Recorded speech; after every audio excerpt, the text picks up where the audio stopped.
We never dreamed and imagined we would be living in Piedmont, California. Here's Greg and Marie living 10 years on the street, and they found a way to love each other under the harshest circumstances on the face of this earth. That's what captured my attention immediately.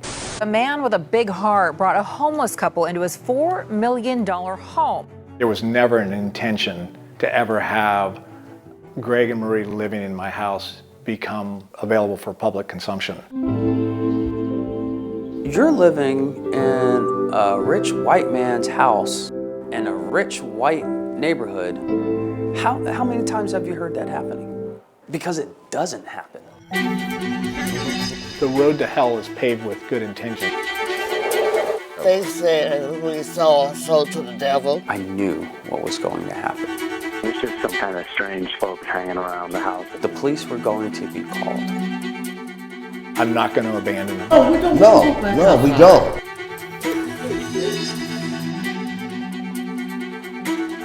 Can we stop on this? Yeah. I know less today than I did 9 or 10 months ago when I started on this journey.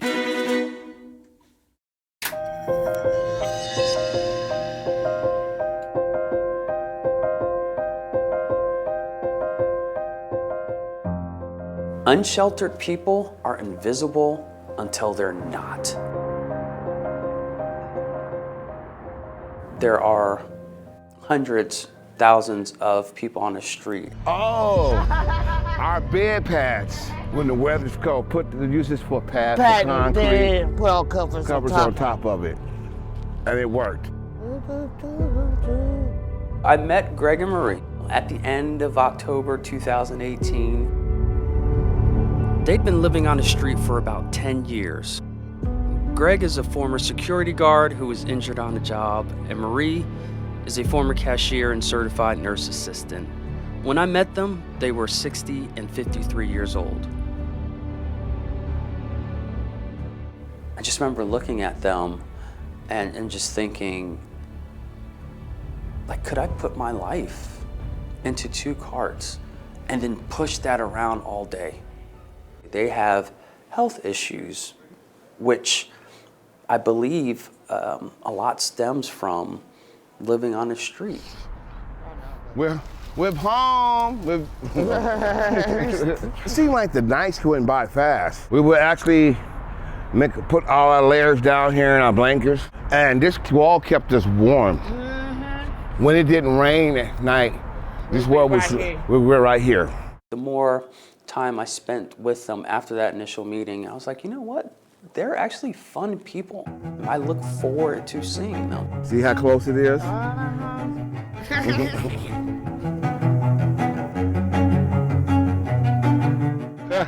Good for you. Okay. How you been? Yeah. That's good. Good. You strong. You know that? Stay that way. Okay? Here are 2 older adults who've dealt with setback after setback. They have health issues. They can't get jobs, and yet they've managed to survive. How are we not taking care of people like that? I wanted to tell that story.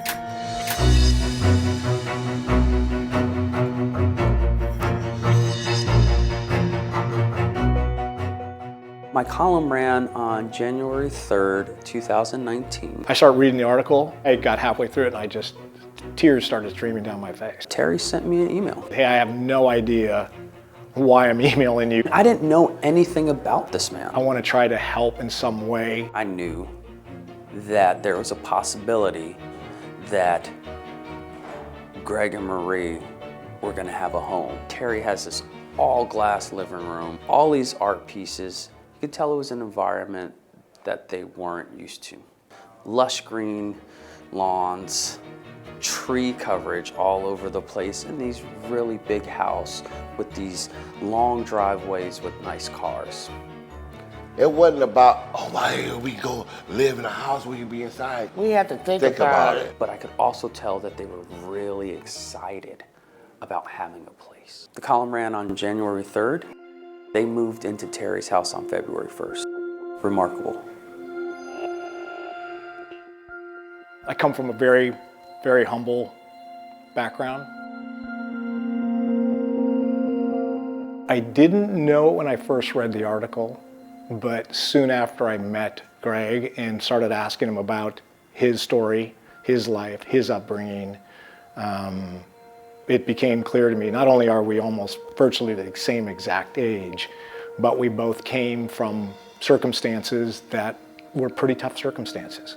I mean, obviously there's a big difference, in the mere fact that he's black and I'm white, and I can never pretend to understand what that is like.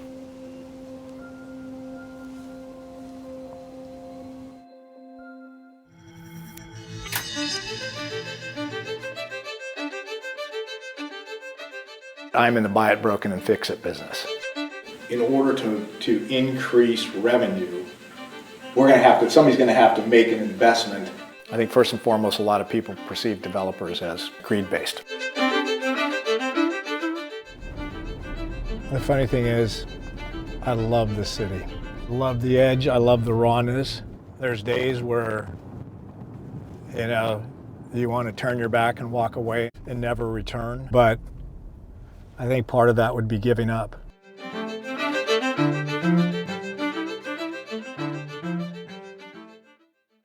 What I think I still cannot wrap my brain around is why this simple act of kindness has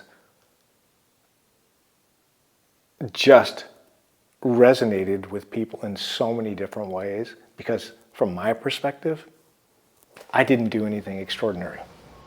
One of the things that always comes up in this is, aren't you afraid? Weren't you about having strangers in your house? And I'm like, why would they do something to me if I'm giving them housing? Hey, give us our privacy. We give him his privacy. We got full use of the back part of the house.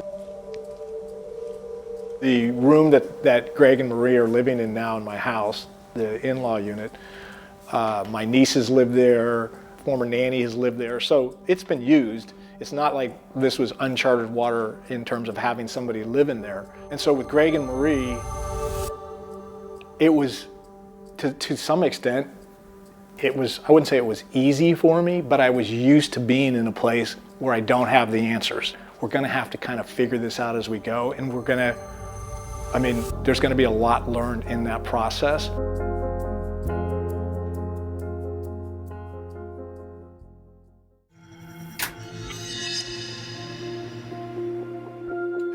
Greg and Marie have been living in Terry's in-law suite for about 9 months.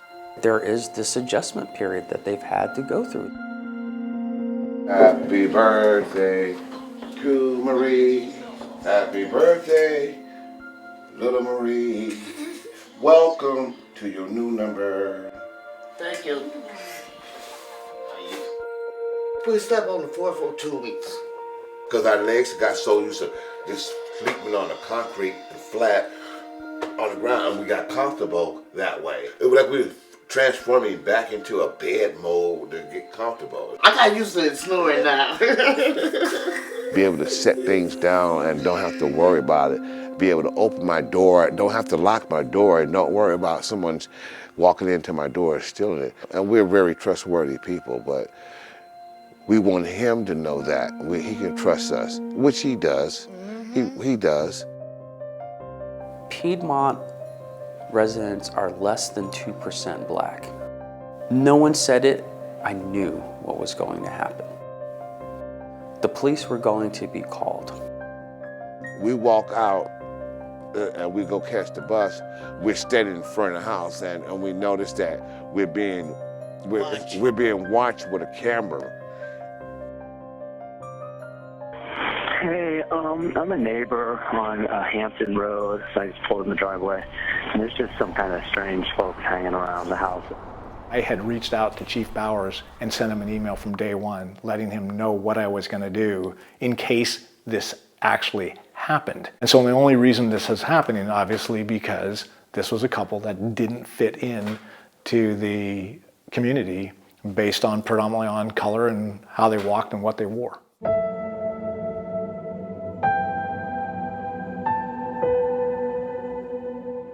It reached the level to where they felt that they were going to burden Terry because the cops were always coming by, and they felt that it was causing a problem for them and they were ready to move out.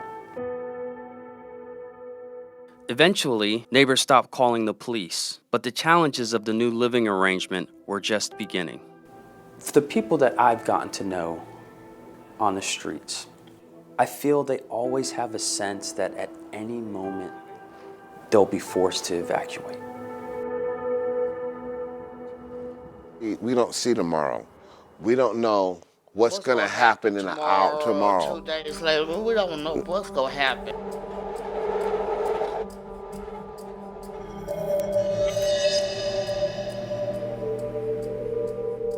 So there has been some tension between Greg and Marie and Terry. Their heart is absolutely in the right place. They want to volunteer. They want to help other people like themselves that are in the same state. Hey, brother, how you doing, man? I know what they're going through with a lot of stuff, because we know how it feels to have a lot of stuff in our car. The kindness is top of the line. They like meeting people. They like having conversations. You okay, though? You all right? Like, yeah, but you're not getting paid for that. Shouldn't you be doing something that you're getting paid for? He will know until we find a job yet. And it's unfortunate that they're hearing job, job, job from me. They thought they were doing the right thing by saying, we have an address now. But the government looks at that as they have housing. So their assistance dropped by almost a half. Once I get a job, take on a job, I'm off my permanent disability. If they went and got jobs, their government assistance would be reduced even further. I'm not going to let the only income that I have permanently for the rest of my life, I'm not going to let that go. Have you explained it this way to Terry? He don't talk to us. He don't really talk. He don't talk to us. at all. I think you're treating it as a businessman. You're asking questions, what are you doing? Yeah. And they're treating it as you're yelling at them and being mean to them and putting them down. Actually, I'm trying not to advocate anything other than what can you do to create more sustainability around your circumstances? It takes a while for Terry and for Greg and Marie to meet in the middle. Terry's learning so much about them and their plight, and they're getting adjusted to essentially what cities need to be doing is providing housing.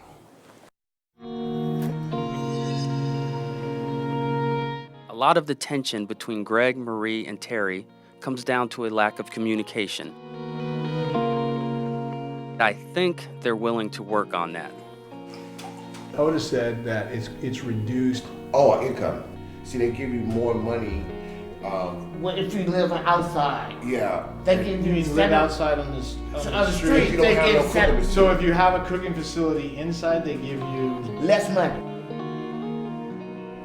If you don't have one living outside, they give you $75 more. Yeah, it's awkward. Which is better than not getting Nothing at all, but That's what we Still, take it. It's counterintuitive. It's totally counterintuitive. Yeah.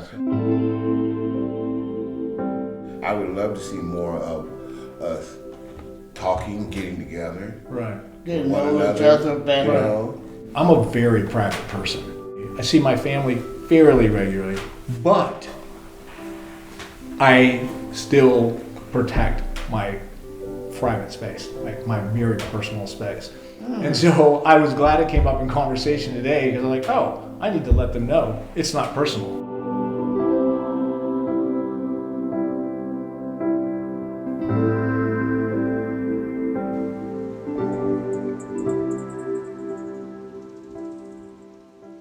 What I learned last night, no matter what, he makes time for his daughter and stuff, his family. And I said, wow, okay. So what if we sit up here saying, oh, he don't spend no time with us, but now we understand. We want to have something in common, at least have a conversation and feel in, see where we at and how we doing. Now we know. Now we know.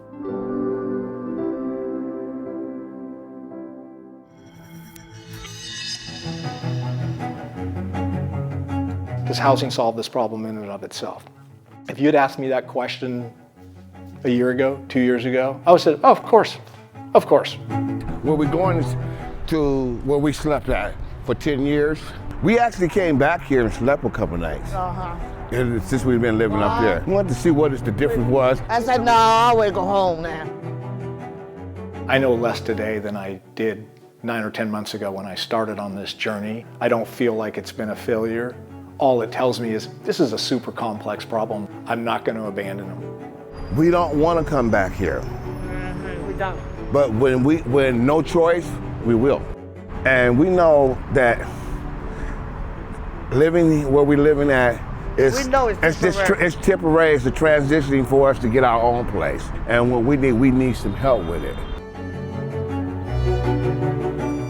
It's like a dream, having your own house, having your own car, and then be able to just Say that's your own place. say it's your own place.